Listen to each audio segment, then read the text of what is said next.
Usapang Legal.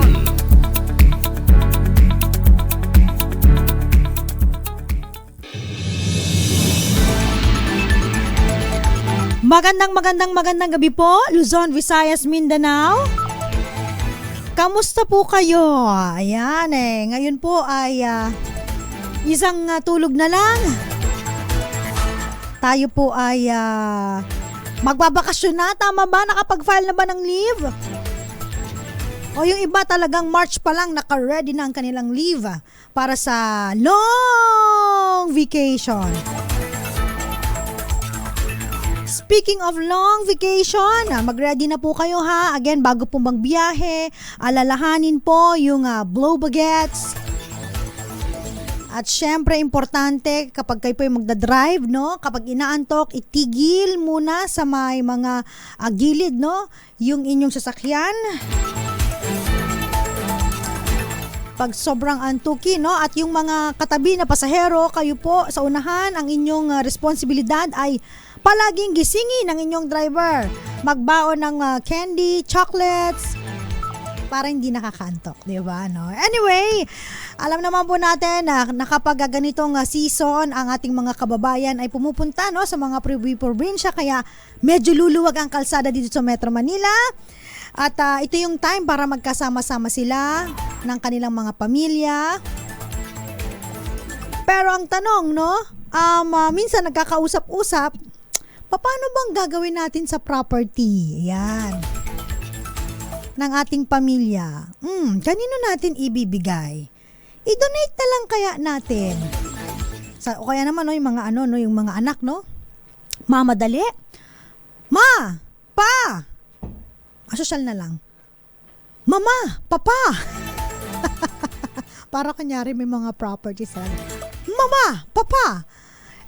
Yung inyong mga properties, para hindi na sumakit ang ulo ninyo, ngayon pa lang, i-divide na. Tapos, ang gawin natin, mag-deed of donation na tayo. Para hindi na namin problema, hindi na mag-aaway-aaway mga magkakapatid. Pag kayo ay namatay, at anong gagawin doon sa mga properties na naiwan? Talaga yung mga anak, no? Talagang mamadali, no?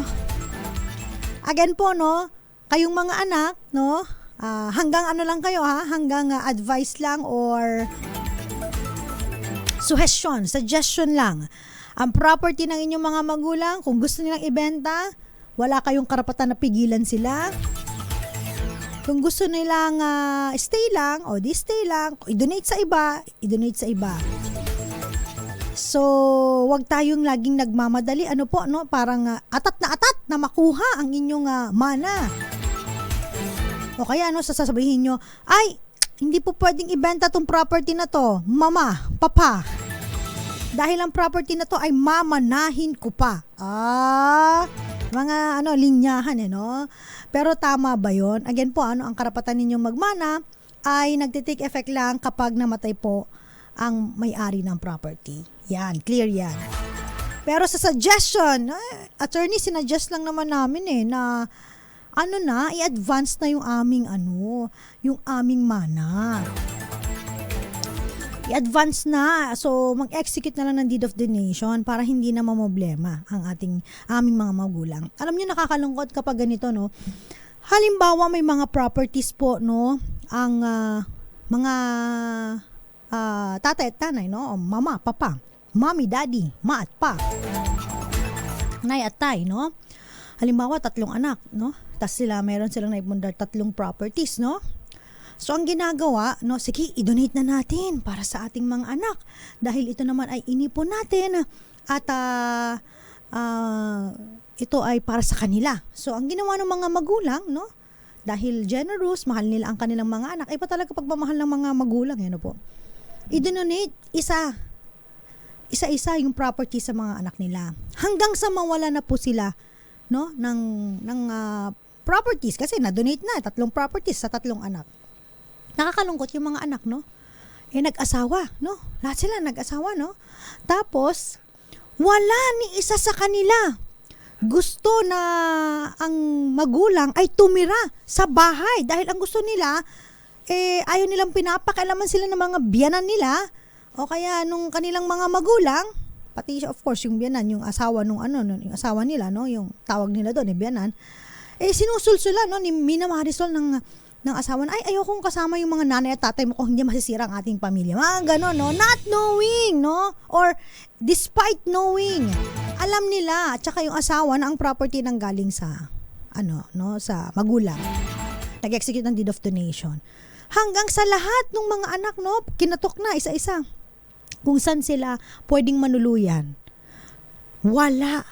So, walang gustong tumanggap doon sa mga magulang. And it's so very sad. Kakaiyak. Kasi parang ang mga magulang ang nag-ipon, ang dahilan kung bakit nakapag-ipon ng pera, nagkaroon kayo ng mga bahay. Pero yung time na nailipat na sa pangalan nila via deed of donation, wala nang pakialam sa mga magulang. Mga ingrato, di ba? Sana naman ay wag dumating yun sa panahon na yung mga anak po ay nag-i-insist, no, na i-transfer ang property. Wag niyo pong pipilitan ng inyong magulang. Ay, kung ako yung magulang nun, yung isang bahay, ni-retain ko para sa aming mag-asawa. Yung 2 bahay na properties, ibibenta ko. Ay, mag-enjoy kami mag-asawa, ano? O, bigyan lang natin ng share yung mga anak natin. Pero hanggat nabubuhay tayo, meron tayong sustento sa ating mga pangangailangan, sa ating mga maintenance. So, hindi dapat gano'n na porkit mahal na mahal, no? Talagang i-spoon feed natin ang ating mga anak, no? Hayaan yung sila ay tumayo sa sarili ng paa, hayaan mo silang kumayod, at hayaan mo sila mismo ang magpundar sa kanilang mga pamilya. Alright, pahapyaw pa lamang yan kasi ito po yung nangyayari sa tunay na buhay. Another example po, no, ng donation, mauutak yung mga parents, no? So, pag mag-asawa na, halimbawa, knock on wood, hindi nila gusto, no, yung kanilang in-laws. Ang ginagawa ng mga magulang, mag-deed of donation sila during the marriage. Kapag dinonate, no, during the marriage, ay dinonate lang sa anak, no? Ibig sabihin, exclusive property. Hindi pwedeng mangialam ang asawa. Unless otherwise, sinabi dun sa deed of donation, ito ay dinodonate sa kanilang mag-asawa. Right? So, ganun po, no? So, kapag binenta ng anak niya yung property, sa anak niya lang yun, no? Hindi kailangan ng marital consent ng kanyang misis, no? Anyway, ano nga ba yung deed of donation? Again, out of genuine love, generosity, pagmamahal, no? Pag-ibig, no? Nagdo-donate po tayo ng walang kapalit, no? Unless otherwise, merong mga kondisyon dun sa donation, no? Iba naman yon. So, usually dinodonate po mga properties, ayan. Jewelers, minsan di nila dinideclare yung jewelers kahit kailangan i-declare, lalo na kapag lumagpas ng 5,000, di ba? Pero binibigay na lang, ito, sa'yo na to. Sa'yo na yan, no? Ang tanong, kung halimbawa nagkaroon po ng donation, we're talking about real properties, meron po ba itong buwis o tax, di ba? Attorney, baka naman exempted to sa tax. Sad to say, hindi po ito exempted. Dati po kasi merong graduated scale, no? Pag mas mataas ang dinodonate ng property, no? Ang dinodonate ng property, mas mataas po yung binabayarang buwis. Kaya ang nangyayari, no? May mga iba before the train law, ang ginagawa po nila, imbes na magkaroon talaga ng deed of sale, which is talaga yung essence ng kanilang usapan, yung kanilang kontrata. So, nagdi-deed of donation sila para daw makatipid, no? So, deed of donation. So, ang daming mga registration, deed of donation. Kahit alam mo na parang di naman sila magkakilala, pero dinonate, no? Parang deed of sale talaga yung kanilang pinag-usapan. Matatalino po ang mga taga-BIR. Akala nyo po ba, sila po ay inyong utakan, ha? Very bright yung mga yan. So, ang ginawa nila, nung naipasa po ang train law, sabi nila, sige, ganito na lang. Kesyo, mag-deed of sale ka, o kaya mag-deed of donation ka, ipantay na yan. Parehong 6% may tax na buwis yan. Para hindi ka na magsisinungaling. Sasabihin mo na kung ano talaga yung inyong kontrata. So, deed of sale ka. Deed of donation. Kahit saan ka pumunta, sa pool ka, 6%. Di ba? So, yun po yung nangyari. Dati po, again, no, kung familiar kayo, no, dun sa deed of donation, way back, before the train law, ano po yan, graduated scale. Mas mataas yung value ng property, mas malaki po ang babayaran na buwis. Ngayon, lahat yan, wala nang kawala, 6%. Okay? Attorney Cam, ano ba yung mga uri ng donasyon? Meron bang uri yan? Parang si Henry Uri? Opo, meron pong uri ang ating mga donasyon, no? Again, meron po itong tinatawag na donation inter vivos at saka donation mortis causa. Ayan. Ano pag naririnig ko itong inter vivos saka mortis causa, naaalala ko yung professor ko eh. Siyempre sa mga layman's term, no? Ano ba itong mortis causa, inter vivos? Ang alam lang namin ay intercomputation. Ang alam lang namin ay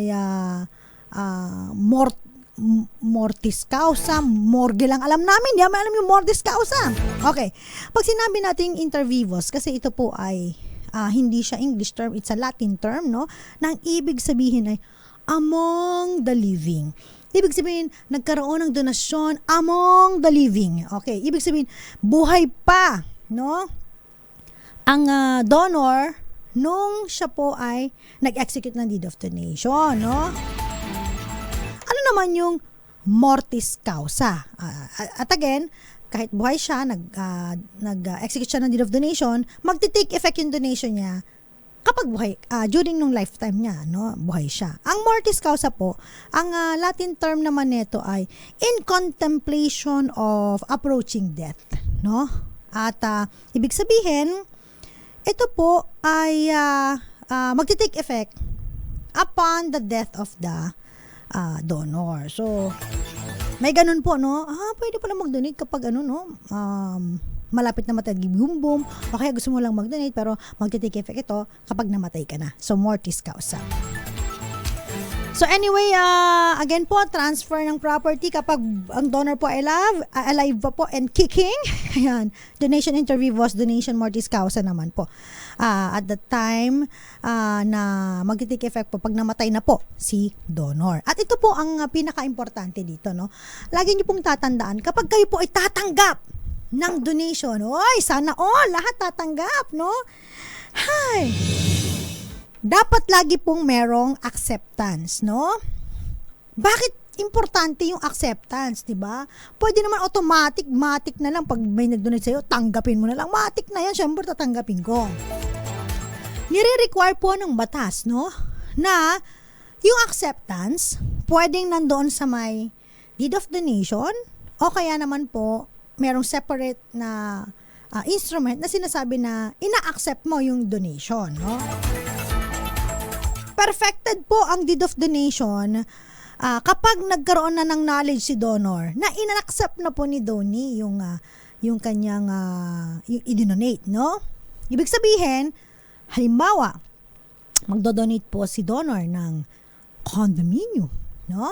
At sinabi niya, sige, magdo-donate ako, nag-execute siya ng deed of donation, o kaya kahit di siya nag-execute. And then, sabi nung donee, tanggapin ko ba to o hindi? Question mark, no? And then, sabi niya, tanggapin ko na to. The moment na naisip ni donee na tinanggap niya na, ay wala pang deed of donation, no? Hindi pa perfected ang donation. Ang donation. So, magiging perfected lang siya pag sinabi niya na kay donor na, okay, tinatanggap ko yan on a public instrument, no? Kailangan nasusulat. Importante po yan. Why? Meron po kasing mga cases na pwede mong tanggihan yung dinonate sa'yo, no? Sino bang tatanggi? Donate na nga yun, no? Pwede ba yun? Kasi importante po na ikaw na magre-receive ng donation. Diba? Yes, no, yes, no. Di, pag donation yan, yes, no? Lalo, pag campaign period, donation, yes. Ganyan. Pag properties, yes. Pero bakit nire-required na merong written acceptance, no? So, number one, pwede po kasing tumanggi yung donee dun sa dinodonate sa kanya. Okay. Meron ba nun, attorney? Tatanggihan mo yung grasya? Sayang naman! Sino ang hindi tatanggi sa grasya? Okay. Sometimes po kasi, no, may mga properties na, okay, idodonate sa'yo. Pero may mga burden pala. Alam mo yung burden? Yung may pasakit, no? May nakakabit na pasakit, may pasakit na burden, no? So, ano yung mga yan? For example, dinonate yung property. Tapos, ano pala, no? Minortgage pala niya. Ibig sabihin, sinanla niya sa bangko. Tapos sabi niya, sige, idodonate ko na sa ito, pero ikaw na bahala sa, monthly amortization, 15 years to, ganito ang halaga, 30,000 per month. Ha? Syempre, pag medyo malaki, kahit idonate mo yung property, no? Kahit nasabi mong win-win ka, kung wala ka namang kakayanan na magbayad ng monthly amortization, di ba? So, tatanggihan mo talaga. Burden eh. Diba? O kaya naman, no, yung property na yung pala ay pinag-aagawan, no? Pending litigation, tapos dinonate sa'yo, no? So, madadamay ka pa dun sa gulo ng mga nag-aagawan sa property. So, may mga ganun po. So, ibig sabihin, ang deed of donation po, no? Hindi naman yan laging, yes sir, yes ma'am, okay, approve. So, meron pong binibigyan na option ang donee kung tatanggapin niya o hindi ang deed of donation. Okay, or ang idodonate sa kanya. Okay, may mga iba. Naku, attorney, yung deed of donation na yan, paano ba yan, hindi mo matitira, pero paano ba malalaman kung valid ba yung deed of donation na ginawa po no, halimbawa parents namin, no? So you always check. Halimbawa kami ay heirs, no? Ang parents namin nag-donate ng property kung kanino. Hindi naman namin kilala, pero bakit kaya nag-donate, no? Paano na-donate? Hindi sinabi ng nanay at tatay namin na nag-donate sila. So if there is undue influence or coercion, yung pala, no, kinidnap yung magulang nyo nung isang araw, pinapirma sila ng papeles, tapos, kung ano-ano pang ginawa. So, sila ay na-coerce lang to sign yung deed of donation in favor of that person. Yung deed of donation na yun, pwede nyong atakihin, no? O kaya naman undue influence, no? O kaya yung parang binola-bola, oy, naku, pag pinirmahan mo to, marami kang makukuhang investment sa amin, yung pala, scam pala, no? So, pwedeng atakihin yung deed of donation. Next is, halimbawa, inofficious donation, no? Alam niyo po kasi, may nire-reserba po ang ating batas, no? Para sa mga heirs, no? So, dapat hindi po magagalaw yun. Kung halimbawa po na sobra-sobra yung dinonate doon na wala na pong mamanahin yung mga legitimate heirs, pwede rin pong atakihin yung deed of donation, no?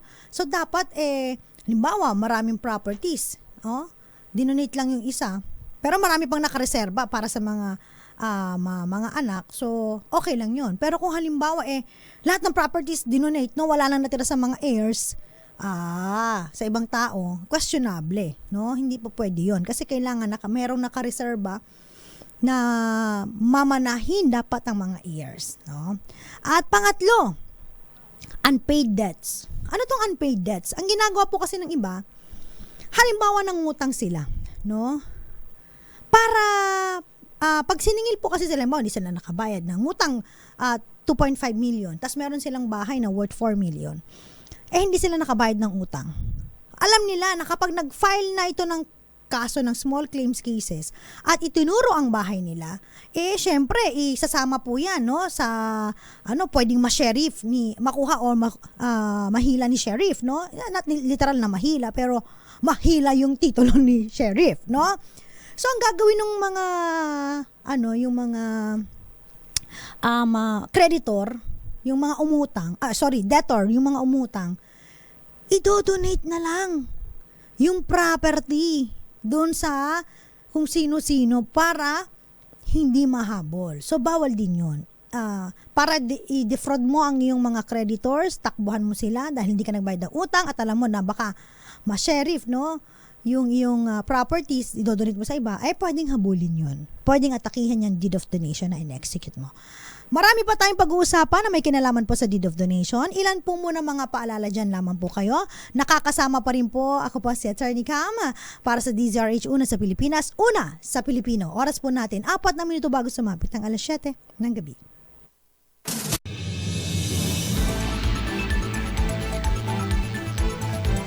Kasama pa rin po sa DZRH, ako po si Attorney Cam. Hanapin niyo po ako sa aking TikTok account, ATTYCAM. I follow niyo po, of course, ang aming DZRH News and DZRH News Television. Facebook, search niyo naman po. Siyempre, shout out muna tayo magandang gabi po sa lahat po ng nakikinig, nanonood sa atin, no? Of course, dyan po sa ating DZRH News. Facebook Live, ayan. Hindi uma-absent ang mga kasama natin dyan. Ayan, wait lang ha, so search lang po natin. Okay, ito po,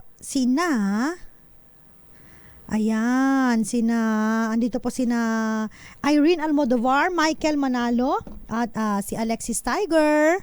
At sabi niya, deed of donation at barangay awarded ay iisa lang po ba? Ano po yung barangay awarded? Hindi po, magkaiba po ang deed of donation. Ano po? Peter Lynn Sanchez, watching from Jeddah, Kingdom of Saudi Arabia, Armon Biton, Maribel Rivera. Ayan. Pero bago tayo magpatuloy, tanggap muna tayo ng report. RH27 Noche Kakas, lalaking may murder case. Arestado sa Makati City. Noche, ibalita mo to, Noche. Attorney Cam, laglag sa kamay ng pulisya ang lalaking pinaghahanap ng batas sa kasong pagpatay sa Makati City. Nilala ang pinusasan si alias Wilson, 27 anyos. Inaresto sa bisa ng warrant of arrest si alias Wilson sa Kalayaan Avenue, Barangay Olympia sa Makati City. Batay sa record, last year 2024, inasuhan ng murder si alias Wilson na top 2 most wanted. Mula noon, nagtatago naman ito hanggang maaresto kaninang hapon. Walang recommended bail ang akusado na ngayon ay suwak na sa kulungan. RH27, Nagtikakas DZRH, Una sa Pilipinas, Una sa Pilipino. Maraming salamat RH27 Noche Kakas. Congrats sa mga nakahuli, no? Dito po sa isang lalaking may murder case, no? Batiin lang po natin, magandang gabi, si Lancelot Mutok, good evening, Roxanne Costo, Jericho Ferrer, ayan. Hoy, may mga nag-greet sa atin na kahapon, maraming salamat po, ayan, no? Sabi nga natin dun sa Facebook page natin, getting wiser and bolder but not older. Charot! Ayan. Abigail Enriquez, magandang gabi sa'yo. Grace Recta, thank you so much sa pagbate. Archie Valencia, Papa Monsky ng Cebu, and Eduardo Narvaez, belated happy birthday daw. Thank you so much. Henry Dolohan, good evening po. Okay, pinag-uusapan pa rin po natin, may kinalaman po sa donation. Ayan, ito po usually ginagawa po, no, especially kapag gusto nang i-transfer ang property sa kanilang mga anak o kaya, no, sa mga kaibigan, kakilala, relatives, no, deed of donation. Again po, ang tax po niyan at yung or tinatawag nating buwis, hindi po yan libre ha. May babayaran po yan. So that's 6%, ano, nung value ng property, pwedeng scheduled market value sa BIR o kaya naman po yung minsan dinedeclare pa kung how much no, dun sa kanilang deed of donation.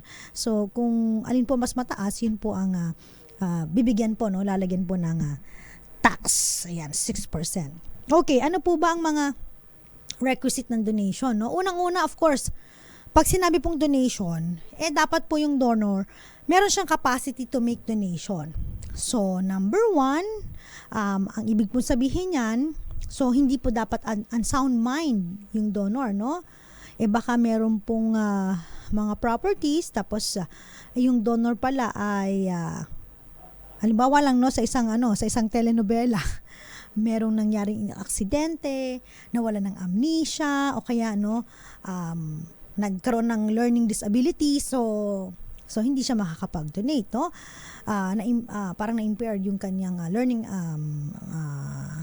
abilities, no? And, halimbawa po, no? Yung isang property, hindi naman ikaw ang may-ari, tas dinonate mo. For example, yung bahay ng kapitbahay mo, no? Nakapangalan yung titulo, of course, sa kapitbahay mo. Tapos gumawa ka ng deed of donation sa kapatid ko. Oh, kapatid, dinodonate ko na ang kabilang bahay sa'yo. Paano mo naman siya madodonate? Wala kang capacity to donate kasi hindi naman ikaw ang may-ari ng property. Okay? So again, kailangan meron kang capacity to make donation. Okay. Next, meron kang donative intent, no? Ibig sabihin, meron kang intensyon na i-donate yung property, no? Hindi ka napipilitan o kaya hindi ka nadadaan sa takot, walang threat na ginawa sa'yo para ikaw ay mag-donate. Dapat voluntaryo ito, no?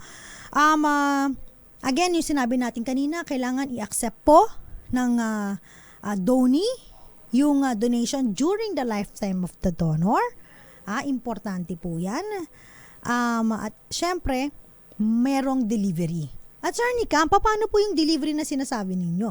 Pag sinabi pong delivery, madi-deliver ba yung house and lot? Madi-deliver ba yung condominium? Madi-deliver ba yung sasakyan? Sasakyan pwede naman ma-deliver. Pero ano ba yung parang sinasabi na kailangan i-deliver? Okay. Kunyari nag-execute ng deed of donation. Deed of donation, ganyan, blah, blah, blah, may acceptance. So, paano mo ibibigay yung idodonate mo? So, kung ito ay mga real properties involving house and lot, lupa, o kaya condominiums, you deliver the certificate of title. Kung may mga TCT yan, di ba? O, ibigay mo ngayon. O, ito, donate ko na sa ito na yung title. So, yun yung delivery na tinatawag. Okay, paano naman pag mga personal property like sasakyan, di ba?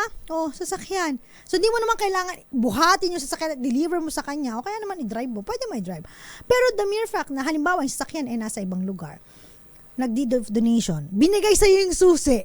Oh, di ba? Ibig sabihin, so merong delivery, no? Ibig sabihin, sa'yo na yung sasakyan. Oh, sakay ka na lang dyan, papuntang Pitex, papuntang Bulacan. Tapos, kunin mo na lang yung sasakyan doon. Oh, yan po yung yung mga dapat matandaan ninyo. So, meron pong delivery pag naibigay na po yung titulo, naibigay yung car keys, at kung ano-ano pa. So, yun po, no? So, importante yan, ha? Yung mga pointers natin. Paano naman kung halimbawa, pwede bang i-donate yung mga future properties? Ang taray, may future properties. Halimbawa, ako, no? Balang araw, ako ay magtatayo ng apartment. 3 pintuan. Yan ang plano ko. Yan aking future properties. Hindi pa nagagawa nga lang kasi yan yung palang yung plano. Pwede ko na bang i-donate yon sa kapatid ko? Kapatid, meron akong i-donate sa'yo. I-donate ko ang 3 pintuan na apartment na future properties na gagawin ko. Ang taray. Ay, di sana gumawa na kayo lahat ng mga gano'n, no? Donate ko kapag nagkaroon ako ng ganito. Donate ko sa ito, ganyan. So, of course not, no? Hindi yon. Kailangan po yung mga future properties, hindi po involved yan. So, kailangan hawak mo na. Ikaw na ang may-ari. So, kung ikaw na may-ari, that's the time that you can donate. Pero kung hindi ka may-ari, katulad nung sa kapitbahay mo, wag mo i-donate yung bahay ng kapitbahay mo, ha? So, hindi po kasama yon. At wag mo i-donate yung mga future properties mo na hindi mo pa naman nagagawa, pinaplano mo pa lang sa buhay. Okay? Okay na? Ayan na, ha? Remember, acceptance is very important. Mamaya, no? May mga iba po na nabanggit kanina, yung sa donation, paano ba aatakihin itong mga donation na to? Mababawi pa ba yung donation? Ayan, no? At higit sa lahat, pwede bang i-donate yung property sa iyong sa isang tao na nagkaroon ka ng illicit affair, no? O kaya extramarital affair, ano kung tawagin natin. Pwede bang mag-donate ka doon? Di ba? Napakaganda. Or, pag na-donate mo na pangalan mo sa kanya, pwede bang mahabol ni Mrs.? Yan. Alam niyo po, gumawa ako ng video regarding po, no? Dito po sa topic na ito, na kung saan, no? Ang spouse, no? Si Mister ay nagloko. Siya po ay kasal sa kanyang Mrs. Nakahanap ng sexy, mas maganda, mas bata, young and fresh, no? So, nagkaroon siya ng extramarital affair doon. Yung medyo bagets na yon, walang trabaho, at nasa legal age naman, no? Pero, walang definite income. So, ang ginawa niya, si Mister, dahil to show some love, no? Bumili ng property, tas dinonate dun sa kanyang paramour, no? Yung, for the lack of better term, paramour sa kanyang dun sa taong meron siyang illicit affair or extramarital affair. Siyempre, tuwan-tuwa naman ang kanyang paramour. So, na-title sa kanya yung property, binilhan house and lot. Eto na ngayon, gera patani. Nalaman ng napakabungangerang misis niya na di merong property na binigay doon sa may kanyang paramour, sa kanyang sa taong meron siyang extramarital affair. Noong nalaman ni Mrs., syempre hindi siya pumayag kasi wala silang prenuptial agreement.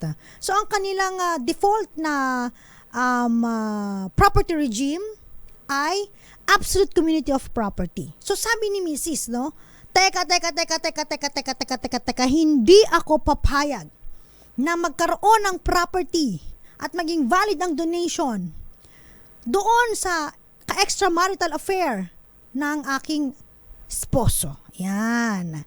So, tama ba yun? Mahahabol niya pa ba yung property? Yan. And the answer is yes.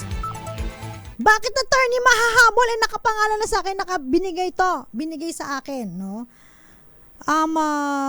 Sabi po sa ating batas, no? Meron pong dinidisqualify ang batas natin na magbigay ng donation, no?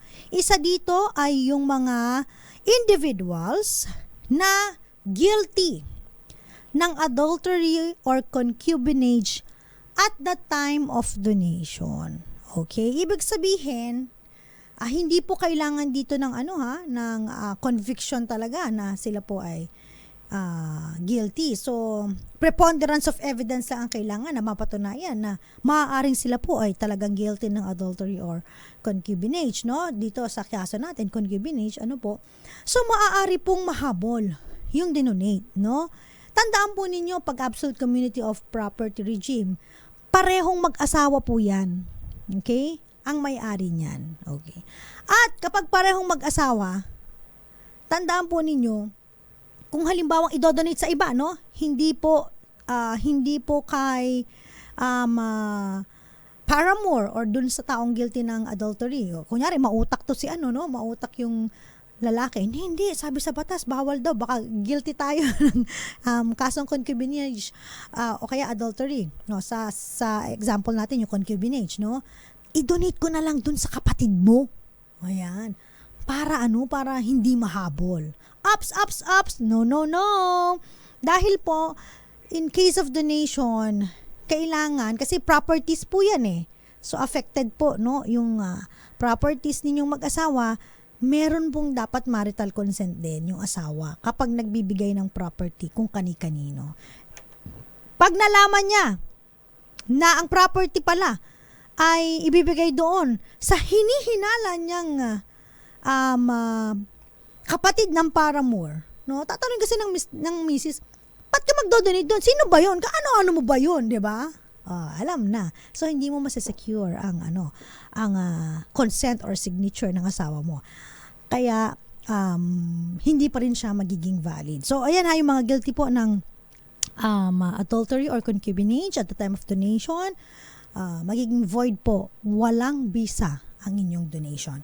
Marami pa tayong pag-uusapan sa pagbabalik po ng DZRH. Usapang legal, kasama pa rin po ako sa Attorney Cam. Oras po natin 15 minuto makalipas ang alas 7 ng gabi. Nagbabalik po ang DZRH Usapang Legal. Kasama po rin po yours truly. Ako po si Attorney Cam. May mga bumabati sa atin. Pahabol greetings. Thank you so much kay Miss Aunt May, kay Joy Garimbao, kay kung sino-sino pa, no, yung mga nagme-message sa atin, Papa Will, Erlinda Agloco, and Nanay Jovita, and Nanay Connie dyan po sa Vira. Magandang gabi po. Again po, pinag-uusapan pa rin po natin donation, no? Sabi nila masalimuot, hindi naman masyado. Pero may mga bagay lang, no, na sometimes, no, dahil sa generosity, no, ng mga nagdo-donate ay merong lumalabas na mga parang ingrato ba? Kaya anong gagawin nyo kapag ingrato yung binigyan nyo ng donation? Okay? So, sabi sa ating batas, no, meron po tayong revocation of donation. You can revoke your donation. Pwede mo siyang i-revoke by reason of ingratitude. Ito na yung sinasabi natin. Remember yung aking example kanina, 3 properties yung kanilang naipundar, tas meron silang 3 anak. Tapos pinangalan na nila, no, sa mga anak nila yung properties hanggang sa wala na silang matirhan, lahat ng mga anak nila, no, hindi sila ayaw sila patirhin sa bahay. Tapos syempre dahil wala na silang pinagkukunan ng kanilang maintenance, yung kanilang pang-araw-araw na pangangailangan, hindi nagbibigay, no? Hindi nagbibigay ng abasto, kung tawagin ba, no? Hindi tumutulong, no? Kahit na talagang kailangan. So, mga ingrato, no? Pag ganun po, again, sabi, pwede niyo po i-revoke, no? Ako nga, sabi ko sa inyo kanina, kung ako may 3 properties, no? Gagawin ko diyan, itira ko yung isa, yung 2, ibenta ko, kaming mag-asawa, mag-enjoy kami para sa aming retirement. At yung mga anak namin, hayaan namin sila na tumayo sa kanilang mga kanya-kanyang paa. Total naman, pinag-aral na namin sila hanggang sila ay makatapos ng kolehiyo. Pag pinag-aral ka ng mga anak, ng mga magulang mo hanggang kolehiyo, binigyan ka na nila ng weapon, ng armas, gamitin mo ito para ikaw ay magtrabaho at makakuha ng trabaho at magandang benepisyo at ikaw may makapag-ipon at makapagpundar ng sarili mong ari-arian. No? So, may mga iba, generous pa, no? Binibigyan ng share. Okay, bigyan ng share. Pero wag niyo ibibigay lahat, no? Kasi pag na-spoon feed po yung mga anak ninyo, that's the time, no? Ang danger dyan, pag kayo na, no, ang nangangailangan, hindi na kayo papansinin, para na kayong invisible, no? They are bound legally dahil, di ba, sabi dun sa ating batas, bound sila na to support each other, yung mga magulang, ascendants, descendants, di ba? Pag ganyan, i-revoke ninyo, no? Yung dinonate ninyo sa kanila. Okay?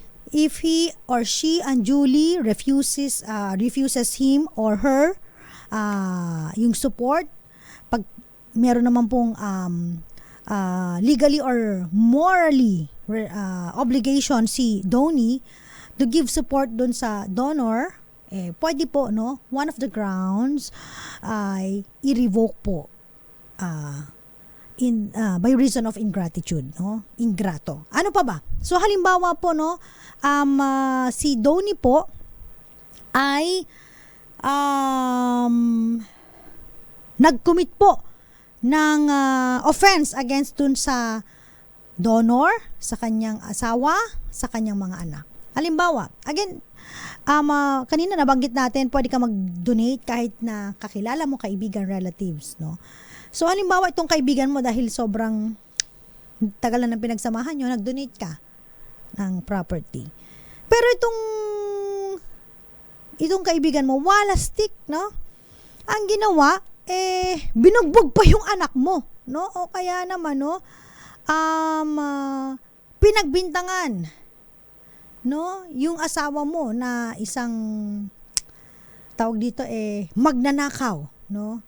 O kaya, finaila ng kaso magnanakaw. Pag ganyan, acts of ingratitude, nako, i-revoke mo, bawiin mo yung dinonate mo. Another one is that kung halimbawa po, Kapag ang donee po ay nag-imputes dun sa donor ng any criminal offense or any act involving moral turpitude. Halimbawa, nagsabi siya na yung donor, ang donor na yan, siya ganito, ano yan, mamamatay tao yan. Talagang, tapos nag-file siya ng kaso na murder case against you, So again, pwede mong i-revoke, yung dinonate mo sa kanya. Kasi ba't naman bibigyan mo pa yun? Wala na nga siyang wala na nga siyang hirap doon sa dinonate mo, tapos biglang yun pa ang matatanggap mo. So, meron po mga rason para i-revoke po ninyo yung mga donation na naibigay nyo sa ibang tao o maski dun sa mga heirs ninyo. Sa mga heirs naman po, again po, wag nyo pong mamadaliin ang inyong mana. Huwag nyo pong i-coerce ang inyong mga magulang na sabihin na ibigay na in advance ang inyong mga properties. Huwag kayong nakasalalay sa inyong mga magulang. Kayo dapat po ay matutong tumayo, magkayod at mag-imbak ng inyong mga pundar, hindi yung nakasalalay, nakangangalam po sa parents, Kasi yun nga po maski nga yung ibang ginagawa, pension na ng parents, Diyos mio, talagang hinahati-hati pa sa mga magkakapatid. Ang pagkano lang naman ang pension, Baka sa maintenance, kulang pa po ng inyong mga magulang. Okay, so importante para sa mga nagpaplano na mag-donate, sa kanilang mga anak o sa mga ibang tao, think before you sign. Importante po, na isipin din ninyo yung inyong retirement, wag basta-basta bibigay, kung hindi naman talaga kinakailangan, unless otherwise you are very blessed. And syempre, pag very blessed ka, share your blessings. Tama! Ito muna, meron tayong flash report. Flash report. Flash report. Ormoc City Police Chief, sinibak na sa pwesto. Bakit to sinibak? RH32 Jimmy Angay. Jimmy, balita mo to, Jimmy. Yes, Attorney, sinibak nga sa pwesto bilang City Director ng Ormoc City Police Office si Colonel Redante Arisa at pinalitan ito ni Colonel Dennis Yabori. Ito si Colonel Yabori ay Deputy Regional Director for Operation dito sa Police Regional Office. Kasi isa si Colonel Arisa ang person of interest dito sa person of interest pala siya sa pamamaril kay Alvera mayoral candidate Kerwin Espinosa. Dahil sa ayon sa report, sa crime scene ay malapit yung sasakyan ng mga kapulisan doon sa crime scene, barangay Tinagaan, Alvera, Leyte, hapon mga alas 4:30 ng hapon na nakuhanan ng mga baril ang SUV na sasakyan. Kasama dito ang 7 o 6 na mga police personnel na nasa restricted na ito o nasa custody na ng kapulisan dito sa Leyte. Yun lang, person of interest at pinuwetang muna habang gumugulo ang investigation kung sila nga ay sangkot o hindi sa pamamaril kay Alvera mayoral candidate Kerwin Espinosa at yung vice mayoral candidate dito sa Alvera at may isa pang minor de edad. Yun po ang initial nga information, Attorney, dito sa Police Regional Office. Jimmy, di ba? Ang pinaka yes. Jimmy, di ba si Kerwin Espinosa ay very popular yan kung hindi ako nagkakamali, di ba? Yes, popular. Kasi siya ay sinasabing self-confessed drug lord. At naabsuelto na yung mga kaso kaya nakag-file siya ng certificate of candidacy bilang tatakbong mayor dito sa Albuera. So Okay. kahapon nga may nangangampanya siya doon sa barangay Tinagan ng pagbabaril ng suspect na nandun sa ceiling o doon sa kisam ng stage. Pero ang sasakyan nito ng mga pulis ay malapit sa crime scene. Oo. Kaya natawag silang person of interest. Patuloy pa yung investigasyon. Jimmy, kamusta na si Kerwin? Nag-preskon na. Mhm. Ngayong hapon, nag-preskon na. Pinakita yung mga sugat dito sa kilid ng katawan. Naka-bulletproof siguro. Kaya hindi napuruhan. Si Kerwin. May pinakita pa siyang mga pangalan ng mga pulis sa mga suspect na pumaril sa kanya sa cellphone niya. Oo. Nakapost pa nga yung press ko na sinagawa doon mismo sa Albuera kasi pinalabas na ito matapos magamot dinala sa Ormoc at saka yung kasama niya o slate niya yung isa vice mayoral candidate at yung nadamay na bata. Nakaligtas rin Okay sila. na siya, ligtas na siya. Hindi napuruhan kasi puro lang sa katawan yung tama at siguro naka-valid propheto rin kaya hindi napuruhan. Okay. Salamat, Jimmy. Yan po, Angay-angay. Yung sitwasyon dito sa DY Vilaxon Radyo Tacloban, ito si R32 Jimmy Angay-angay para sa DZRH, una sa Pilipinas, una sa Pino. Maraming salamat, Jimmy Angay-angay, RH32. Ayan. Yan po, Ormoc City Police Chief, sinibak sa pwesto. Ito po ay may kinalaman doon po sa pamamaril sa mayoralty bet sa Albuera later na si dating yung parang self-confessed drug lord na si Kerwin Espinosa. Maraming salamat. Ako po ay magpapaalam na. Ako po ang nakasama ninyo para sa DZRH Usapang Legal. Ako po si Attorney Cam. Hanapin niyo po ako again. TikTok account ko AGTYCAM. Manatiling lagi nakatutok sa kauna-unahang radyo sa Pilipinas. Susunod na po. Sino ba ang susunod natin? Usapang Legal. Baka si Miss Cheska Bobadilla ang uupo ngayon. After ng Usapang Legal, Usapang Kalusugan naman. Muli po ako po si Attorney Cam para sa DZRH, una sa Pilipinas, una sa Pilipino. Oras po natin alas 7:33 ng gabi.